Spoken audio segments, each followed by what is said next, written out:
Hey VC, it's Billy here coming at you with an update, a long overdue update as well. I mean, I know I've been doing a lot of contest entries and things like that, but we're coming at you with an update from, I guess these records were all picked up last week. One day last week I went and met up with Mr. Hall of Fame, Brandon. What a cool dude. Somehow or another we had figured out that we shared the same space. I mean, he's just about 40 minutes up the road from me, maybe not even that far, maybe 35-40 minutes, and so we decided after exchanging a few emails and messages and text messages, we figured out when would be a good time to get together, just hook up, hang out, grab a bite to eat.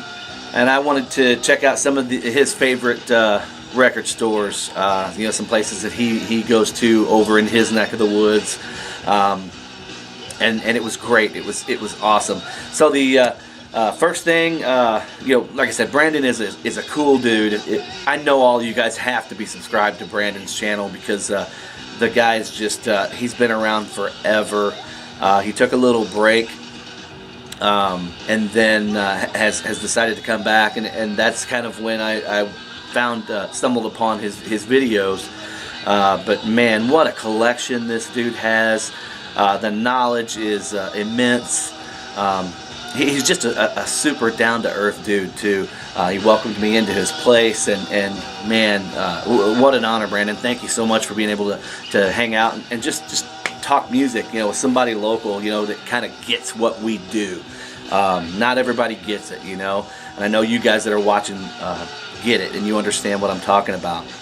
Not maybe our wives or our friends support our crazy habits and our quirkiness, but like I said, there's not everybody who even really is passionate about music shares what we do, and like I said, Brandon's one of those dudes that gets it. It's so cool to be able to hang out face to face, in person, and not only dig with these guys, but get to just shoot the shit with them, and it was great. So the first place we went to, they had, it was a decent little store. I won't lie, it was like a CD warehouse or something like that. But I picked up a couple things. Got a nice Quiet Riot Metal Health. This was like $8, $8.99, but beautiful, excellent condition vinyl. It was one of those questionable upgrades for me, but I wasn't going to take the chance, for $8 of letting it sit there. It's such a great album, and especially, the 80s kids like a lot of us. I wasn't going to leave it there. And then you guys know I'm a huge Sammy Hagar fan. I thought that I had every Sammy Hagar record, but guess I didn't. This is actually Sammy's very first record. It's a 9 on a 10 scale. When I found it, you can even ask Brandon. I'm like, dude, man, I kept flipping back and through. Like this cover just doesn't. It's not registering with me, And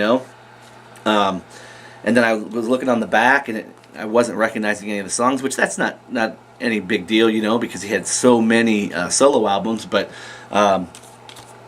$8.99, fantastic condition.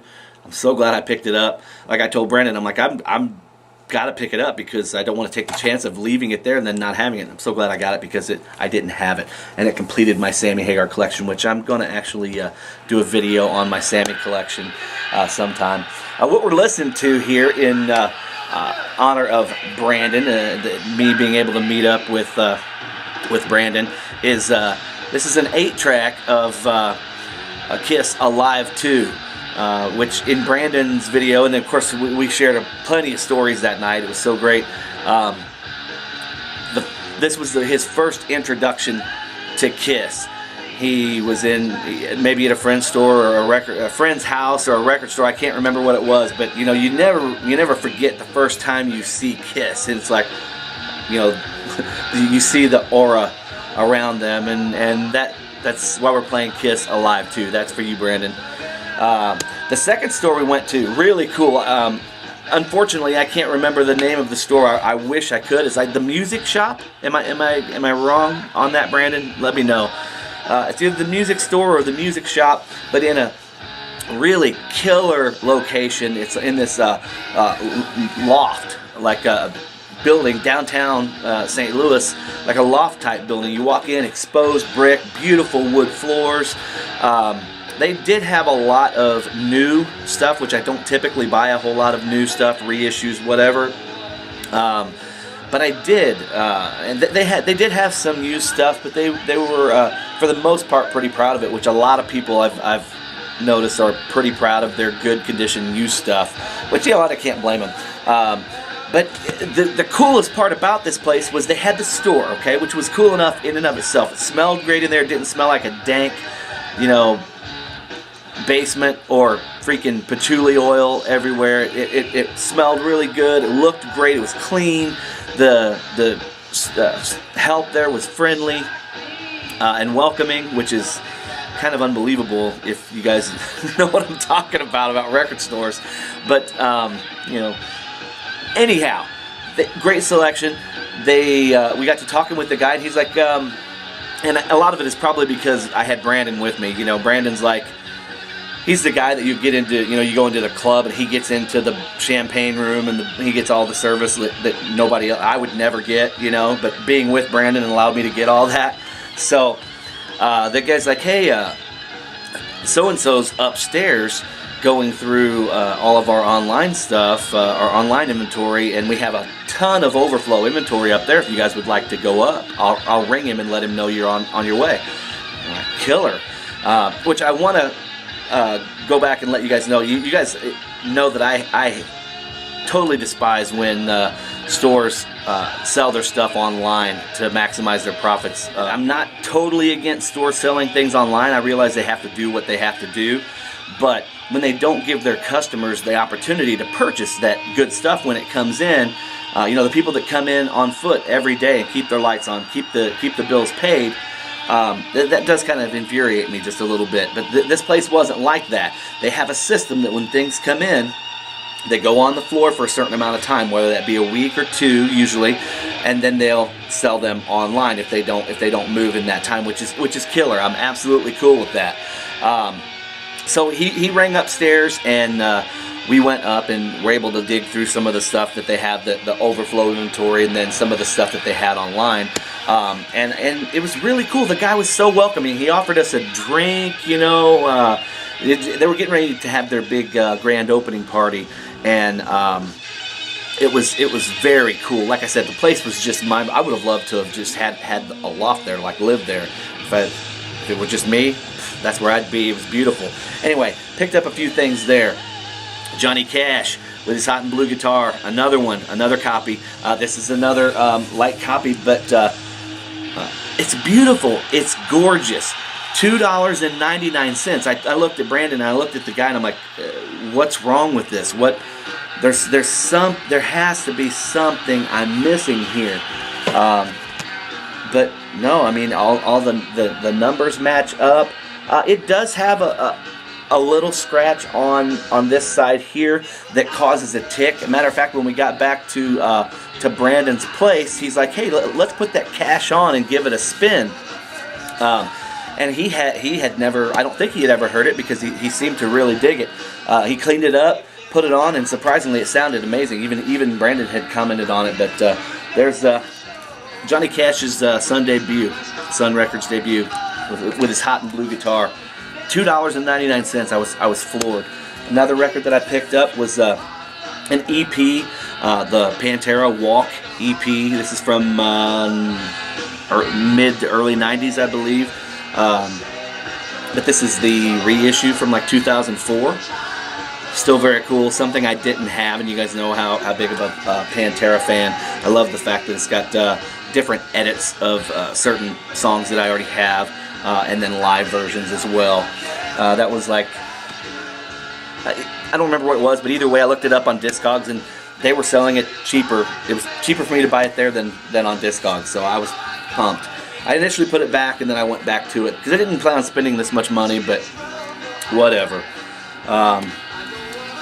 Tool, Undertow. You guys all know about this record, I'm sure. This is a newer reissue. because the original is just impossible to find. So I haven't even opened that up to give that a listen yet. Another one I haven't popped open yet, but this completes my Metallica reissues on the blackened label, Ride the Lightning. I had Kill 'Em All and Master of Puppets.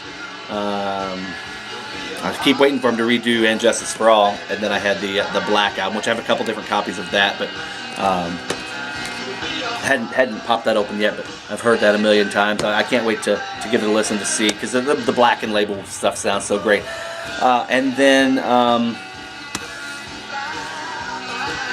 the last thing I bought at that store was a reissue of Motley Crue's Dr. Feelgood. I have an original pressing of this, but it's a record club pressing, and it doesn't sound all that good. This sounds phenomenal. 11 or 12 bucks for this. It was unbelievable. I couldn't let it sit there. Then we went to the last store, which was Euclid Records, and Euclid Records I had never been to because it's just a little bit out of my way. But Brandon goes there a lot, and had nothing but great things to say. We went in and we had just about an hour to browse through here, and that's really not near enough time. You need about 4 or 5 times that amount of time to really look through this store. So I walked in and immediately went to the new arrivals, which is great. Brandon and I were talking about this earlier. When you go into record stores, it's nice for them to have a new arrival thing, because especially if you go in all the time, you find yourself looking through the same stuff and over and over and over again. But it's nice to go to a bin, whether it be just a bin like this with a couple hundred records in it, but anything that's new within the last few days or the last couple weeks, go through there, and it was killer. So in the that's the first place we went to, and in that I found this Maren Morris, Hero. This is her debut. And I had to pick it up. It wasn't that expensive, but I wanted to see what all the hubbub was about. Maren Morris, female country singer, she was getting a whole lot of rave reviews, and won a couple Grammys, a couple other awards, ACM, CMAs, whatever. But she sings the song "My Church," and there's another song on here. 80s Mercedes, that is a single that some of you would probably know, but this album was stellar. It was unbelievable. I loved it. This gal probably cusses more than I do, probably more than Jared Backwoods Metal does too. I don't know about the Metal Theologian, but she cusses pretty good, and I dig it. Let me see why the 8-track stopped. Maybe it's just got a blank spot in there, but I'll be right back. Sorry about that. It did the things that 8-tracks do. It spit up the tape. Having a hard time spitting out those words. It chewed up the tape for a little bit. It was one of those things. I didn't replace anything on that. I just said it looked good. I put it in. You can't do that. So anyway, easy fix. We'll get back after it here. Another thing I found. So after I found the Maren Morris, I went. Looked through the, kind of pilfered through the rock stuff a little bit, and then I'm like, dude, where's all the country? And he's like, oh, that's upstairs, with the jazz and blues and soul. And I went up, and they only had a section about this big of country, but man, I gotta tell you, there was some good stuff in there. Probably one of the coolest country sections that I've browsed through in quite some time. And you'll see why. I scored some really good stuff. So first thing here, $8, Keith Whitley. I Wonder Do You Think of Me? Just phenomenal record. I just sent one of these records to Steve, Harmless Rebel, which I hope you've had a chance to listen to it. What a great voice and some great songs. Talk to Me Texas, Between an Old Memory and Me, It Ain't Nothing, I'm Over You, Brother Jukebox, Tennessee Courage, Heartbreak Highway, and I Wonder Do You Think of Me? Just a phenomenal voice, and I love Keith Whitley. Picked up a couple Don Williams records while I was there as well, and you know what? This record may have actually been at the very first The very first store we went to, You're My Best Friend. That was like $3, $3.99. And then I know this one came from Euclid because it has Euclid's sticker on it. Love Don Williams, man, just unbelievable. This is a double dose of Don, double disc set, 20 greatest hits, and this was the $8.99, $8. Just great stuff. What a smooth vocal. This one, Brandon found a killer score, and I found a couple killer scores, but this was the big score for me. His big score was the Last American Virgin soundtrack, which he was stoked about, and I had just found this, and then walked over, and like literally seconds later, he finds that Last American Virgin. But I'm a huge Jamey Johnson fan, and I had this record had sold out almost immediately, and it's his tribute to Hank Cochran, one of the greatest country songwriters to ever live. And this is "Living for a Song," a tribute to Jamey's tribute to Hank Cochran. It's a beautiful double LP with gatefold. Anyway, this record regularly sells for right around $100 online if you can find it, and this one was $19. I did notice right as the lady was checking this out, it does have a mark through on the UPC, but I don't care. This thing's staying with me. It's not going anywhere, so I was happy to get that score. Beautiful vinyl as well. Another couple killer scores. You guys that have watched my videos know that I'm a huge Billy Joe Shaver fan, and I track these things down. I've been finding these lately, man. I need to buy a lottery ticket. Anyway, I found this Billy Joe Shaver. This is just a self-titled, but it has Old Five and Dimers Like Me, Bottom Dollar, Ride Me Down Easy, and Been to Georgia on a Fast Train. And this was $6 at Euclid Records, and it's in great condition. Just unbelievable condition. So I was stoked to find that one as well as this one.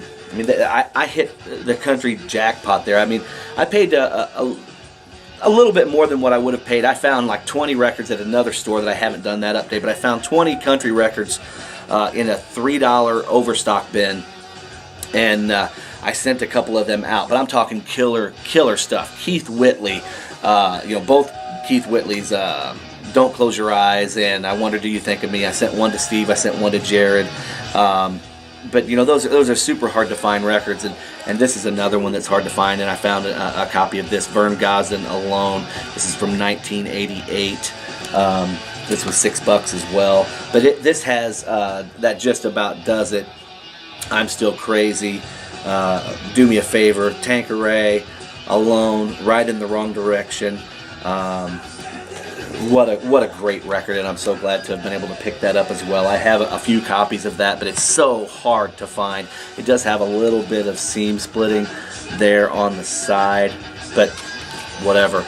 Good stuff. Record's in quality condition. Another really tough record to find from 1989. You got Vince Gill, When I Call Your Name. This is one of his hardest to find records. This one I paid a little bit more for. It was like $14. But this has Oklahoma Swing, When I Call Your Name, Never Knew Lonely, which is a beautiful, beautiful song. Rita Ballou, an old Guy Clark song. Talk about a beautiful vocalist, a talented guy, tremendous guitar player. I was super happy to find that, and then I was stoked to find this one. This is my last find of the night. This is a 1995 release. So those of you guys that know, 1995 they weren't pressing too many records, but the Mavericks, Music for All Occasions. This has Here Comes the Rain, All You Ever Do Is Bring Me Down. A couple others that I just drawn a blank on right now, but this was $14 as well. But a beautiful gatefold. It does have a cutout on it. cut corner. But the record was really nice. VG plus to excellent, and it was really, I was stoked to find that. So I spent a little bit more money than I planned on spending, but I've been holding back. I haven't been buying a bunch of this year since January. I haven't been buying a bunch of stuff like this, $5 and $10 records, just simply because I've been saving up for it's been allowing me to get my record of the month, my wish list record of a month. So anyway, still able to do that, had a little extra cash, and it was fun to hang out and meet with Brandon. I can't wait to do it again, but there's my update there from the stuff that I found while digging with Brandon. Guys, take care. We'll see you next time. Peace.